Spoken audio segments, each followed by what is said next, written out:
우리가 달러와 함께 70년이나 세월을 같이 보냈다고 하네요. 참 오랜 세월인데 국제적으로는 이 오랜 세월 같이 한 달러만큼이나 자주 듣는 이건 슬픈 얘기입니다. 어느 쪽 얘기냐면요. 이스라엘과 팔레스타인 간 갈등에 관한 이야기입니다. 강은지 국제민주연대 코디네이터와 함께 얘기 나눠보겠습니다. 안녕하십니까? 네, 안녕하세요. 예, 일단 국제면 뉴스 보면 그 이스라엘의 팔레스타인 공습 계속 이어지고 있고 민간인 사망자가 굉장히 많다. 이런 얘기를 계속 접하게 되거든요. 네. 상황이 어떤가요? 예, 지금 이스라엘이 팔레스타인을 그 대규모 공습하기 시작한 지 닷새째이거든요. 지금 닷새째인 현재 팔레스타인 측 사망자 수가 최소 112명으로 지금 집계되고 있어요. 이제 또 대부분의 피해자가 민간인인데요. 심지어 4살짜리 아기를 포함해서 온 가족이 몰살당한 사례도 있고요. 그래서 지금 상황이 정말 심각하죠. 지금 이스라엘이 그 지난 8일에 프로텍티브 엣지 변경 수호 작전이라고 해야 될까요? 이런 그 작전에 돌입을 했어요. 그래서 팔레스타인 무장 세력의 공격 시설을 파괴하겠다라는 명목하에 지금 가자지구에 공습을 하고 있는데요. 이 문제는 이 가자지구 지금까지 공습한 곳이 1,100여 곳이 넘는다고 합니다. 그런데 이 공습 과정에서 이 무장시설을 공격한다라고 하는데 사실 가자지구 같은 경우 인구 밀집도가 또 굉장히 높은 지역이에요. 좁은 지역에 많은 사람들이 모여 살다 보니까. 그래서 계속 이게 민가를 공격하는 상황이 벌어지고 있는 거예요. 그러니까 하마스 쪽, 그러니까 이스라엘이 공격하고자 하는 하마스 인사들이 그렇죠. 그 민간인 사이에 속해 있다. 네. 그러다 보니까 그 되게 문제적 발언까지 나왔더라고요.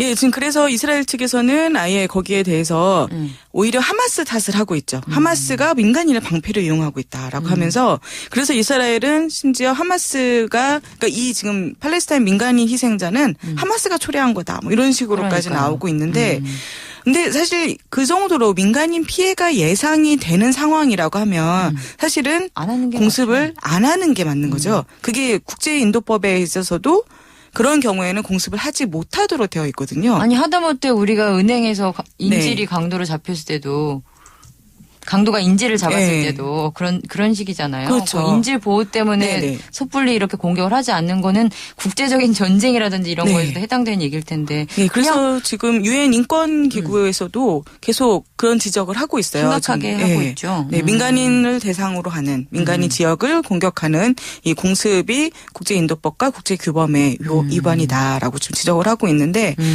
근데 그런 주장에 대해서 지금 이스라엘 측은 전혀 들은 채도 안 하고 있는 상태죠. 근데 그런 가운데 또 사실 물론 이제 이스라엘은 그리고 계속 주장하는 게 하마스 측에서도 계속 로켓 쏜다. 그래서 로켓 폭 공격을 하고 있기 때문에 우리는 거기에 대해서 대응하고 있는 거고 우리는 하마스 무장 세력을 타겟으로 하는데 다만 얘네들이 민간인 사이에 숨어서 이런 문제가 발생하는 거다라고 하고 있는데요. 그러면 그 로켓포 부분에 대해서 얘기를 해보죠.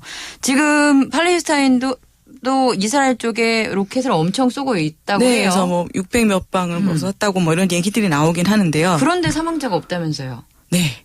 지금 현재까지 이스라엘 측 사망자라고 볼 수 있을지 모르겠는데 이렇게 한 분이 그 로켓포 공격이 있다는 그 경보에 놀라서 도망을 치다가 이렇게 부상을 당했는데 그 부상으로 인해서 사망하신 분이 있대요.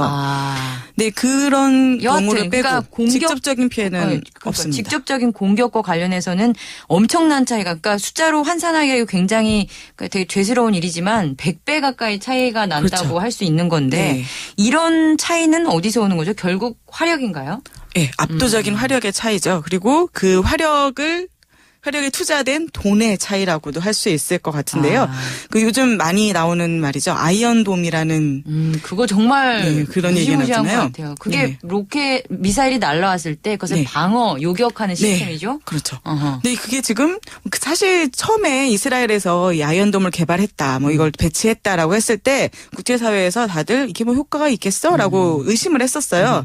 그런데 지금 거의 90% 이상의 요격 적중률을 보이고 있죠. 이게 투자된 거 보면 어마어마하지만 일단 로켓포 가격만 봐도 미사일 대당 가격만 봐도 팔레스타인이 80만 원짜리 쏠 때 그렇죠.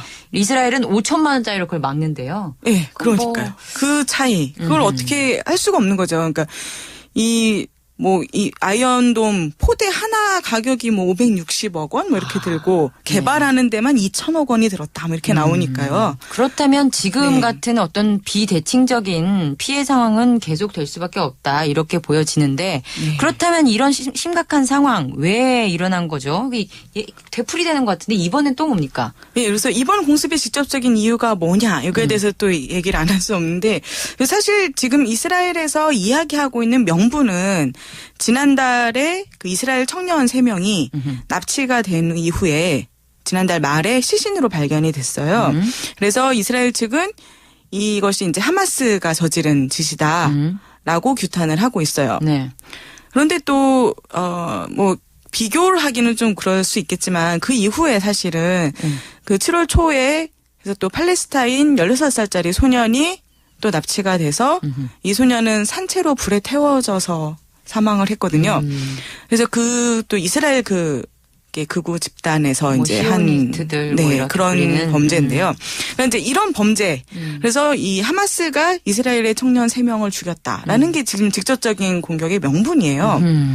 아하. 그런데 좀 그렇죠. 이게 과연 이렇게 110여 명의 사망자를 초래하는 대규모 공습을 닷새째 계속할 만큼 명분이 네, 그 별로 명분이 그렇게 될까? 받아들여지지 않다 보니 아까 말씀하신 대로 네. 국제사회에서도 그것을 이렇게 우려를 표시하고 네. 심지어 이스라엘을 뭐 굉장한 우군이라고 할 수 있는 미국조차도 지금 어정쩡한 태도로 돌아선 그렇죠. 네. 상황인데요. 근데 지금 정리가 중재가 쉽지 않은 거죠. 지금 이스라엘 총리가 계속하겠다는 뜻을 밝힌 상황이죠. 네. 그래서 사실 말씀하신 것처럼 미국 같은 경우 사실 공습 초반, 그러니까 8일 그 초반만 하더라도 그래 이스라엘이 스스로를 지켜야 될 그런 권리가 있다. 그래서 자위권을 인정한다라는 입장이었거든요. 그런데 이게 날이 지나면서 민간인 피해가 너무 많이 발생을 하고 있는 거죠. 아니 아기가 죽었다면서요. 네. 온 가족이 몰살당하고. 그래서 이제 미국에서도 오바마 대통령이 이제 지난 7월 10일 날 직접 전화를 합니다. 네타냐후 총리한테 전화를 이스라엘 해서 총리에게. 네, 이스라엘 총리에게 전화를 해가지고 휴전 중재에 도와줄 테니까 좀 잘 고마해라. 마무리해라. 이제 고마해라. 그런 얘기를 한 거죠. 그런데 문제는 바로 그 다음 날 네타냐후 총리가 기자회견을 해요. 그래서 기자회견을 해서 이 테러 집단 하마스를 완전히 괴멸시킬 때까지 끝장낼 하겠다. 때까지 우리의 공습을 중단할 수 있는 건 아무것도 없다. 이렇게 답을 합니다. 민간인 피해는 점점 나올 수밖에 없는 지금 상황입니다. 그렇다면 이 상황 막을 수 있는 뭐 유일한 대안이랄까 그런 건 없는 건가요? 희망 같은 거 없을까요? 지금 쉽지는 않아요. 이스라엘 내부 사정도 또 쉽지가 않거든요. 이스라엘 내부에서는 오히려 지금 이제 네타냐후 총리랑 연정을 구성하고 있는 네. 당이 굉장히 극우 정당 쪽이에요. 그래서 오히려 전쟁을 더 확대해야 된다라고 주장하고 있는 더 사람들이거든요. 세게 나가라 그렇게 네. 요구한 사람들. 그래서 어떤 정치적 해결책, 내부에서 정치적 해결책을 모색하기도 쉽지 않고요. 그렇군요. 근데 결국은 이스라엘 민중들이 움직이는 방법밖에 없지 않겠느냐. 정부에 대해서 고마해라 그렇죠. 이렇게. 네, 그래서 이스라엘 민중들이 이스라엘의 지도자인 네타냐후 총리에게 압력을 가할 수 있는 그런 방법. 근데 그런 분위기는 조금이라도 있나요? 지금 이렇게 미미하나마 좀 나타나고는 있는데요.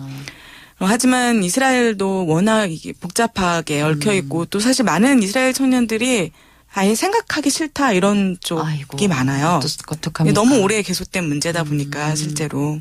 그렇군요. 네. 알겠습니다. 이 상황 빨리 끝났으면 좋겠는데요. 할 수 있는 게 무엇인지 우리 여기에서 한국에서도 고민을 해봐야 될 것 같습니다. 감사합니다. 네, 고맙습니다. 강은지 국제민주연대 코디네이터였습니다.